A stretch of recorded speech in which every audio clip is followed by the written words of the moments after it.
আমরা ওয়াসার যে বর্তমান গভর্নমেন্টের যে প্রতিশ্রুতি আছে যে প্রত্যেকটা অর্গানাইজেশন ডিজিটাল করে ফেলবে এবং অটোমেশনে চলে যাবে, সুতরাং আমরা ওয়াসাও অটোমেশনে চলে যাব। আমার আগামী 2-3 বছরের ভিতরে আমরা টোটাল ওয়াসাই অটোমেশনে চলে যাব।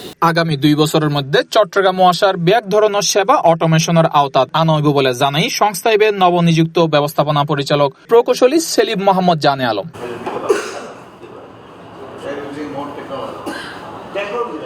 শনিবার একাডেমিক ইঞ্জিনিয়ার্স অ্যান্ড রিসার্চার্স সোসাইটির আয়োজিত এক গোলটেবিল বৈঠকত প্রধান অতিথির বক্তব্যে হতা জানায়। এই কোলাবোরেশন করলে কি হবে, আমাদের ডিপার্টমেন্টগুলো এন্ড অফ দ্য ডে প্রত্যেকটা ডিপার্টমেন্টে উপকৃত হবে এবং ডিপার্টমেন্টের প্রত্যেকটা বিভাগে উপকৃত হবে।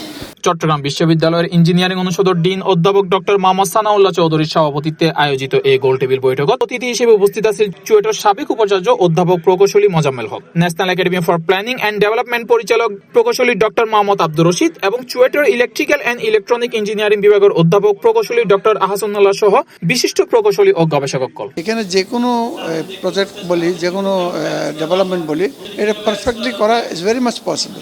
আমাদের শুধু সমস্যা একটা জায়গায় মাইন্ডসেট ভিন্ন রকম, যে আমরা মনে করি যে এটা একটা হীনমন্যতা বলতে পারি। আমরা মনে করি যে যাদের স্বাদ আছে আমরা ওরা ভালো পারবে, জাপানিরা ভালো পারবে, আমেরিকানরা ভালো পারবে। It's not that true. এই সময় বক্তব্য দেশের টেকসই উন্নয়ন নিশ্চিত করি বেলায় প্রকৌশলী গবেষক সরকার ও শিল্প উদ্যোগ তকলার মাঝে কার্যকর সমন্বয়ের উদ্যোগ গুরুত্ব আরোপ করে। সত্য কথা কি, আমাদের বাংলাদেশে এই কালচারটা আমরা দুর্বল, আমাদের মধ্যে কোলাবোরেশন বা ওইরকম কোনো উদ্যোগ নেই। তবে এরকম একত্রিত হওয়া, তারপরে সেমিনার, ওয়ার্কশপ, কনফারেন্স, তারপরে বিভিন্ন প্রতিষ্ঠানের একে অপরকে স্পিকার হিসেবে ডাকা, বিশেষ করে বিশ্ববিদ্যালয়ের সময়ে আমরা যারা একাডেমি আছি তাদের একটা রিসার্চ করতেই হয়। রিসার্চ না করলে আমাদের পরবর্তী প্রমোশন এই জাতীয় এই তাগিদ থেকে একটা কাজ করা হয়। আর কেউ কখনো কখনো নিজের ইন্টারেস্ট থেকে বা অন্য কোনো টপিক পেলে যেটা করা সম্ভব সেইভাবে কাজ করে, যে এক্স্যাক্টলি আমাদের দেশের জন্য কোনটা দরকার, কিভাবে দরকার, এইটা ওই যে যেহেতু সমন্বয় নেই তার জন্য ওইভাবে হয়ে ওঠে না।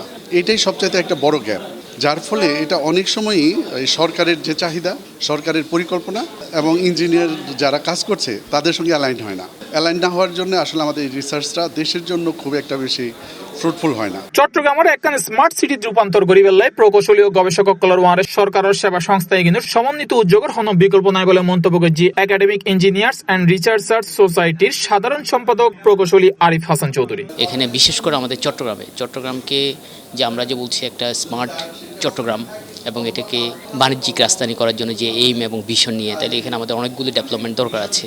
বিভিন্ন স্টেক হোল্ডার, বিশেষ করে গভর্নমেন্ট যে স্টেক হোল্ডারগুলো আছে, সিডিএ, ওয়াসা, সিটি কর্পোরেশন সহ আদার যে অর্গানাইজেশনগুলো আছে গভর্নমেন্ট, তো এখানে আমরা কিভাবে আসলে আমাদের কোলাবোরেটিভ আমরা ওদের সাথে কীভাবে পার্টিসিপেট করতে পারি। ওদের যে সমস্ত ডেভেলপমেন্ট প্রজেক্টগুলো আছে এগুলোতে যদি একজন রিসার্চার বা একজন অ্যাকাডেমিশিয়ান যদি ইন্ডিভিজুয়ালি যায় তাহলে খুব বেশি আসলে ইম্প্যাক্ট করতে পারে না। তো সেক্ষেত্রে যদি আমরা একটা প্ল্যাটফর্ম থেকে যেতে পারি তাহলে আমার মনে হয় যে আমরা আরো ভালো ডেভেলপ করতে পারবো। প্রকৌশলী মোহাম্মদ জুনায়েদের সঞ্চালনায় অনুষ্ঠানের স্বাগত বক্তব্য রাখে চুয়েটের ইলেকট্রিক্যাল অ্যান্ড ইলেকট্রনিক ইঞ্জিনিয়ারিং বিভাগের সহকারী অধ্যাপক ও আয়োজক সম্পাদক প্রকৌশলী ডক্টর নুরশাদুল মামুন। এছাড়াও অন্যান্য প্রকৌশলী ও সংস্থায় সদস্য সকল উপস্থিত আছেন। C+ TV, Chittagong.